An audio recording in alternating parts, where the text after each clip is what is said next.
Hello, Taufiq. Can you introduce yourself to the artist, please? Yeah, hi. Assalamualaikum.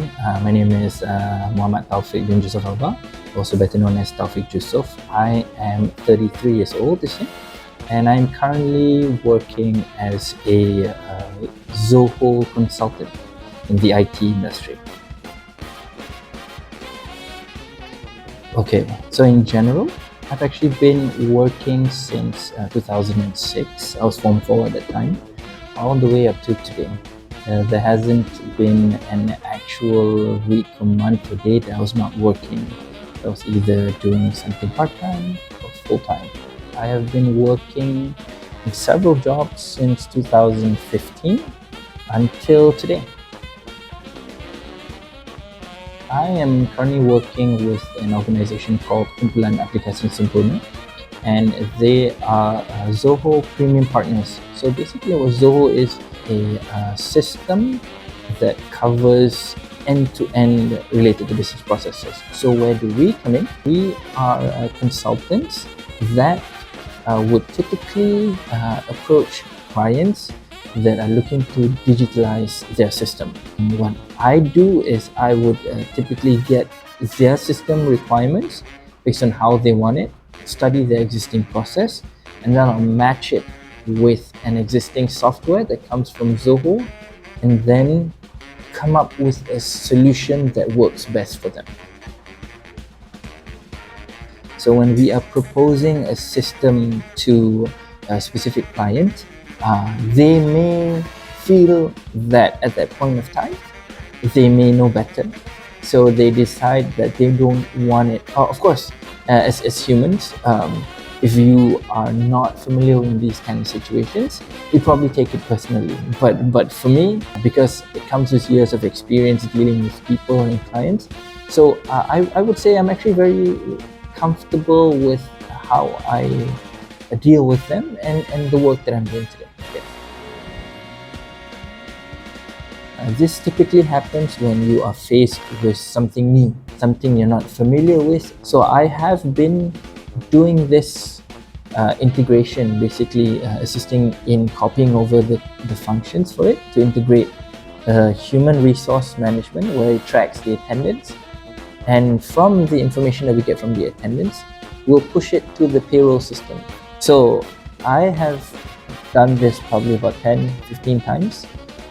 But when my team members are doing an internal analysis of the actual thing, so when they ask me in a different way, then I started. I was unsure, and I started questioning my abilities, whether I know enough to deal with the client.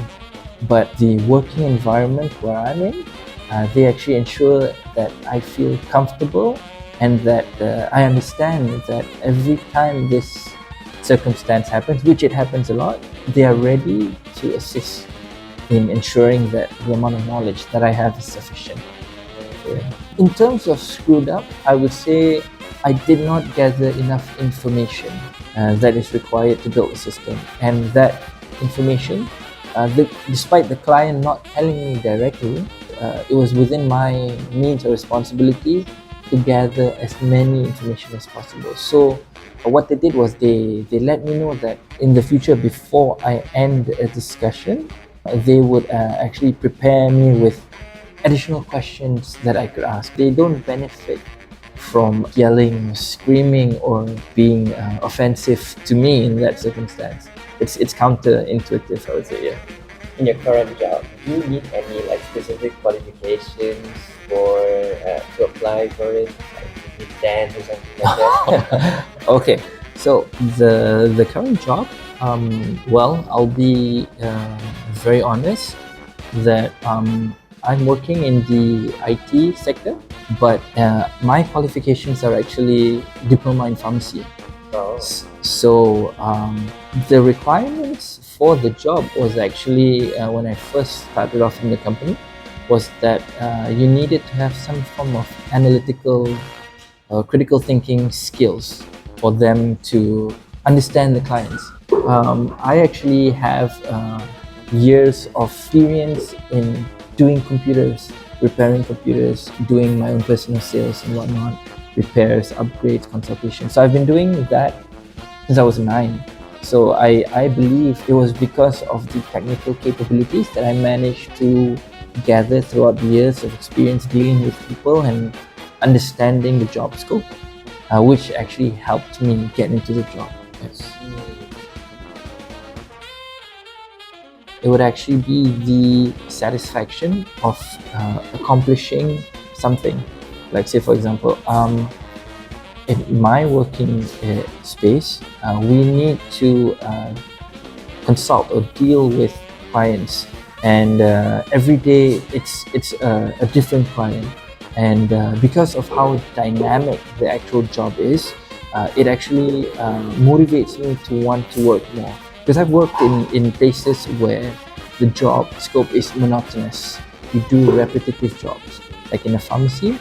You're given a prescription, you pick up the medication, you pack, you deliver, you're done. But for this, it's not as straightforward as it seems. So you need to receive the information, you need to analyze, and then after that, you need to come out with a potential solution before actually implementing it. So it motivates me to want to continue doing the job because of how I deal with something new every day, and for me, that's exciting. That's for me, it's what motivates me to continue. Yeah. So I'm going to actually ask you, how did you even land your current job right now? Yeah. Okay, so current job, I'll be very straightforward. So it was a recommendation from a friend. I see. Okay, good. I wouldn't say cable per se, because I knew my friend, but I didn't know the person who was going to interview me. So what happened was, it was during the pandemic in 2020, and I was looking for because business wasn't doing so well. So, and I was within the IT sector. Because of the way I typically portray myself to my friend, so it so happened that his brother had an opening for a role. So what he did was, they set me up with an interview, and I did ask this question eventually: was I hired because I know your brother? And apparently it was not. So they told me straight up, because the people who were interviewing me were 3 different people, and the onus or the decision maker was not the brother. Oh, Okay, so they recommended. It's kind of like when you're in a recruitment agency and they just recommend a profile for you that may suit the job, but ultimately the organization decided. So I'd like to believe that it was because of how I presented myself and how I negotiated the terms, which was what allowed me to ultimately land the job. Yes.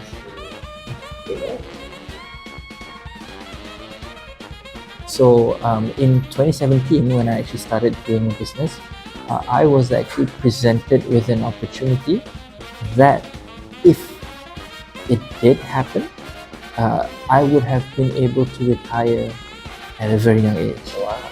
Okay, so what happened was that we managed to, my team and I, we managed to secure a project or a deal after we went through a clear process, which allowed us to present the solution, and then ultimately we managed to, in a way, secure the deal.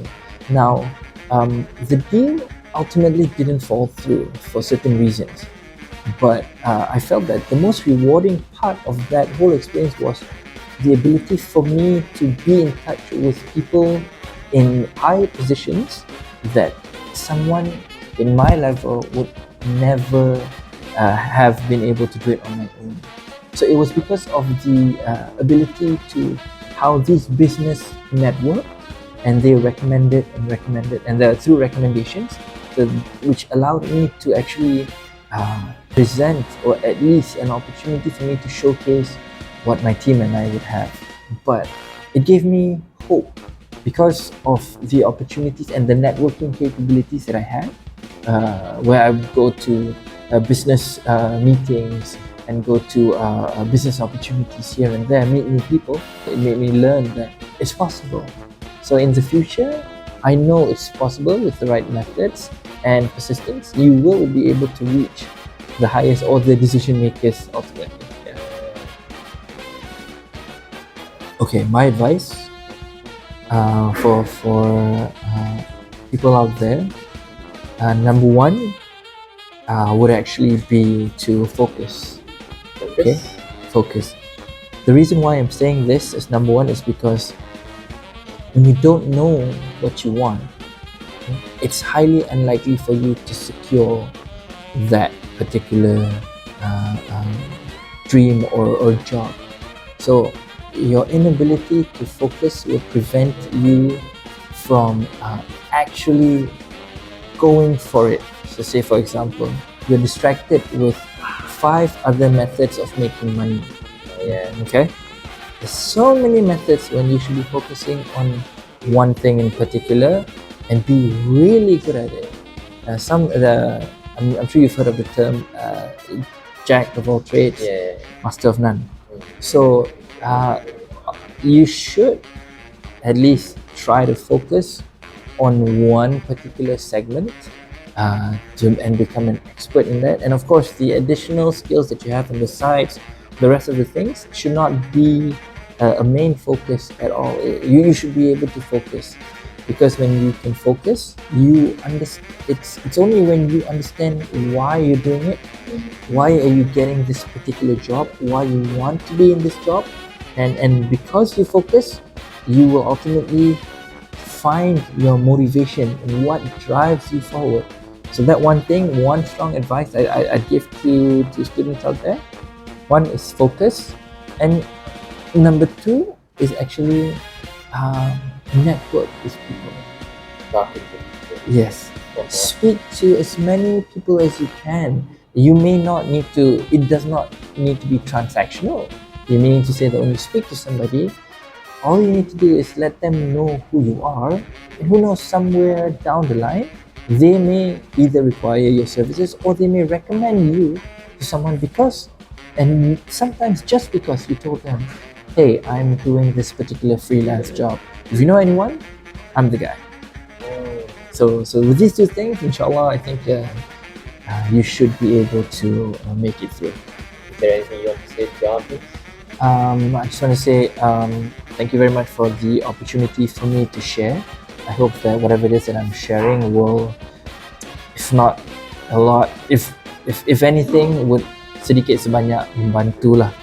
Because at the end of the day, I try my best to assist whoever that requires my assistance, and I'm hoping all the best for this particular assignment. Okay. Alright, Thank you, Taufiq. no problem. Thanks a lot.